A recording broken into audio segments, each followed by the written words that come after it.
Hello everyone, welcome back to our class. Our fourth chapter school मुझे अच्छा लगा, जिसकी रीडिंग पिछले वीडियो में कंप्लीट नहीं हुई थी। सो स्टूडेंट्स इस वीडियो में कंटिन्यू कर रहे हैं, ध्यान दीजिएगा। हेडमास्टर जी। जब माँ और तोतो चांद दफ्तर में घुसी तो कुर्सी पर बैठे सज्जन उठ खड़े हुए। उनके सिर पर बाल कम हो चले थे, कुछ दांत भी गायब थे, पर चेहरा उनका स्वस्थ लगता था, परंतु लंबे भी नहीं थे वे सज्जन, पर उनके कंधों व बाहों में मजबूती लगती थी। जल्दी से झुककर तोतो चांद ने नमस्ते किया और तब उत्साह से पूछा, आप स्कूल मास्टर हैं या स्टेशन मास्टर? माँ कुलाई, पर इसके पहले कि वह कुछ सफाई देती सज्जन हंस पड़े और बोले, मैं इस स्कूल का हेडमास्टर हूँ। तोतो चांद की खुशी का ठिकाना ना रहा। मुझे बड़ी खुशी हुई, उसने कहा, क्योंकि मैं अब आपसे कुछ मांगना चाहती हूँ। मैं आपके स्कूल में पढ़ना चाहती हूँ। हेडमास्टर जी ने तोतो चांद को कुर्सी पर बैठने को कहा। फिर माँ की ओर मुड़कर वे बोले, आप घर जा सकती हैं। मैं तोतो चांद से बात करना चाहता हूँ। तोतो चांद को थोड़ी सी उलझन हुई, पर उसने सोचकर देखा तो लगा कि सामने बैठे सज्जन से बात करना उसे बुरा नहीं लगेगा। तो मैं इसे आपके पास छोड़े जा रही हूँ, माँ ने कहा और दफ्तर से निकलकर दरवाज़ा बंद कर दिया। हेडमास्टर ने एक कुर्सी खींची और तोतो चांद की कुर्सी के सामने रखी। जब दोनों आमने सामने बैठ गए तो उन्होंने कहा, अब तुम मुझे अपने बारे में सब कुछ बताओ। कुछ भी जो तुम बताना चाहो बताओ। जो मुझे अच्छा लगे वह बताऊं। तोतो चांद ने सोचा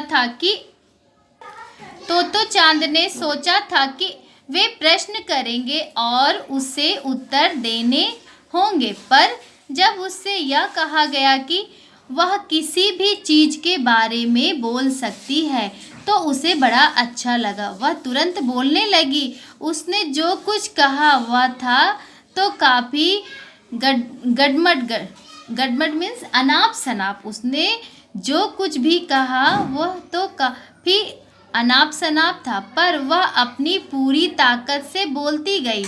उसने हेडमास्टर जी को बताया कि जिस ट्रेन पर चढ़कर वे आए थे वह कितनी तेज़ी से चली थी। उसने बताया कि उसने टिकट बाबू से कहा था कि वे उससे टिकट ना लें, पर उन्होंने उसकी बात नहीं मानी। उसने बताया कि उसके दूसरे स्कूल की शिक्षिका कितनी सुंदर है। आवा बिला मीन्स एक छोटी चिड़िया जो घोंसला बनाती है। का घोंसला कैसा है? उसका भूरा कुत्ता रॉकी कैसे कैसे करिश्मे मीन्स चमत्कार दिखा सकता है। उसने बताया कि वह कैंची मुंह में डालकर चलाया करती थी, पर उसकी शिक्षिका ने उसे ऐसा करने से मना किया था, क्योंकि उन्हें डर था कि कहीं तोतो चांद की जीभ न कट जाए, पर वह फिर भी वैसा करती रही। उसने बताया कि वह नाक कैसे सिनक लेती है, क्योंकि उसकी बहती नाक अगर माँ देख लेती है तो उसे डांट लगाती है। उसने बताया कि पापा कितने अच्छे तैराक हैं और वे गोता भी लगा सकते हैं। वह लगातार बोलती गई। हेडमास्टर जी कभी हंसते, कभी सिर हिलाते और कहते, अच्छा फिर। तो चांद इतनी खुश थी कि वह आगे बोलती जाती। बोलते बोलते आखिर उसके पास बोलने को कुछ भी नहीं बचा। अब उसका मुंह बंद था। वह अपने दिमाग पर जोर डाल रही थी, सोच रही थी कि आगे क्या बोला जाए। मुझे और कुछ बताने को तुम्हारे पास क्या कुछ भी नहीं है? हेडमास्टर ने पूछा। हेडमास्टर ने क्या पूछा? मुझे और कुछ बताने के लिए तुम्हारे पास अब और कुछ भी नहीं है? ऐसे में चुप रहना कितने शर्म की बात है। तो चांद ने सोचा, कितना अच्छा मौका है, क्या वह किसी भी चीज के बारे में और कुछ भी नहीं बता सकती? उसने मन ही मन सोचा। अचानक उसे कुछ सूझा।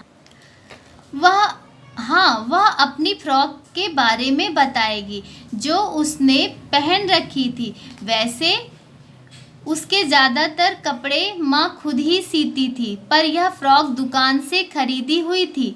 जब भी वह दोपहर के बाद स्कूल से घर लौटती थी तो अक्सर उसके कपड़े फटे होते थे। माँ को समझ ही नहीं आता कि वे ऐसे कैसे फटे होंगे। उसने हेडमास्टर को बताया कि ऐसा कैसे हो जाता था। असल में उसके कपड़े इसलिए फटते थे क्योंकि वह दूसरों के बगीचे में झाड़ियों के बीच में से घुसती थी। साथ ही वह खाली जमीन के चारों ओर लगे कटीले तारों के नीचे से भी घुसती थी। इसलिए आज सुबह जब तैयार होने की बारी आई तो माँ की सिली हुई सारी फ्रॉकें फटी निकली और उसे यह खरीदी हुई फ्रॉक पहननी पड़ी। फ्रॉक पर लाल और स्लेटी रंग के चेक बने थे। कपड़ा जर्सी का है। फ्रॉक इतनी बुरी भी नहीं है, पर माँ को लगता है कि कॉलर पर कढ़े लाल फूहड़ मीन्स खराब है। माँ को कॉलर पसंद नहीं है। तो चांद ने कॉलर उठाकर हेडमास्टर जी को दिखाया। लेकिन इसके बाद खूब सोचने पर भी तो चांद को कुछ और न सूझा। उसे इस बात से कुछ दुख हुआ। लेकिन तभी हेडमास्टर जी उठ खड़े हुए। उन्होंने अपना प्यार भरा बड़ा सा हाथ उसके सिर पर रखा और कहा, अब तुम इस स्कूल की छात्रा हो। ठीक ये ही शब्द थे उनके। और उस समय तो चांद को लगा कि वह जीवन में पहली बार किसी ऐसे व्यक्ति से मिली है जो उसे सच में अच्छा लगता हो। असल में इससे पहले किसी ने उसे इतनी देर बोलते नहीं सुना था। और उसे सुनते समय हेडमास्टर जी ने एक बार भी जमाई में उबासी नहीं ली थी। ना ही उनके चेहरे पर अरुचि का भाव आया था। शुरू से अंत तक उन्हें सुनना उतना ही अच्छा लगा जितना कि उसे इस दिन से पहले या उसके बाद किसी वयस्क ने तो चांद की बात इतने लंबे समय तक नहीं सुनी। और पिछली शिक्षिका को यह जानकर भी आश्चर्य होता कि एक 7 साल की लड़की लगातार 4 घंटे बोलने का मसाला भी जुटा सकती है। हेडमास्टर जी के सामने वह अपने आप को सुरक्षित महसूस कर रही थी।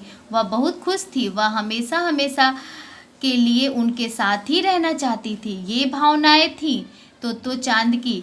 उस पहले दिन हेडमास्टर सोरसाकू कोबायाशी के बारे में। सौभाग्य से हेडमास्टर जी की भावनाएं भी उसके प्रति ठीक ऐसी ही थी। दोपहर का समय। अब हेडमास्टर जी तो चांद को वह जगह दिखाने ले गए जहां बच्चे दोपहर का खाना खाते थे। हम ट्रेन में नहीं खाते, उन्होंने समझाया, बल्कि सभागार में खाते हैं। सभागार उन सीढ़ियों के ऊपर था जिन्हें चढ़कर तो चांद पहले आई थी।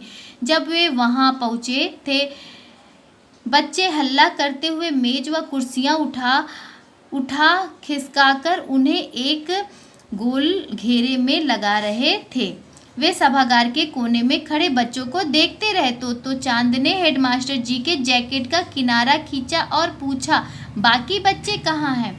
बस इतने ही हैं जितने यहाँ मौजूद हैं, उन्होंने उत्तर दिया।